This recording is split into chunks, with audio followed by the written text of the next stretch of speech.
Hello বন্ধুরা, সাজুগুজু করে পুকু আর আমি চলে গেছিলাম একটা বার্থডে বাড়িতে। 26শে জানুয়ারি আমাদের একটা বার্থডে ইনভিটেশন ছিল। আমার এক বান্ধবীর ছেলে, মানে পুকুরই স্কুল ফ্রেন্ডের ছিল বার্থডে।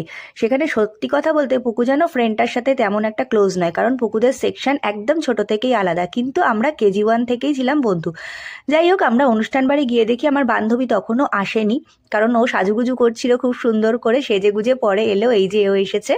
তারপরে প্রথমেই আমরা খেয়ে নিয়েছিলাম ওখানে কফি, তারপর পকোড়া, তারপর ফুচকা। ততক্ষণেই ও এলো, এসে ওর সাথে একটু সবাই মিলে মজা করলাম, অনেক আনন্দ করলাম, তারপর ফটো তুললাম প্রচুর। আমার বড় আমাদের সাথেই গেছিল, কিন্তু ওই অবধি আর ঢুকতে পারেনি, ওর একটা কাজ পড়ে গেছে বলে আমাদের দিয়েই ওখানে চলে যেতে হয়েছিল। তারপর পরে রাতে এসে অবশ্য আমাদের নিয়ে এসছে ওখান থেকে। যাই হোক, তারপর ওখানে হলো কেক কাটিং, সবার বরেরা এসছে, আমার বর ছিল না, আমার মনটা একটু খারাপই লাগছিল। যাই হোক, কিছু করার নেই। তারপর কেক কাটিংয়ের পর আমি ভাবলাম যে রাত না করে তাড়াতাড়ি খাওয়া দাওয়া করে আমরা চলে যাই। খুব মিষ্টি লাগছিল দেখো আমার বান্ধবীকে, আর এই হচ্ছে বার্থডে বয়, কেক কাটছে, দেখতেই পাচ্ছ। তারপর ওরা না কেক নিয়ে মাখামাখি শুরু করে দিয়েছিল, তাই জন্য আর কেক কাটার ব্লগটা বেশি বড় করলাম না।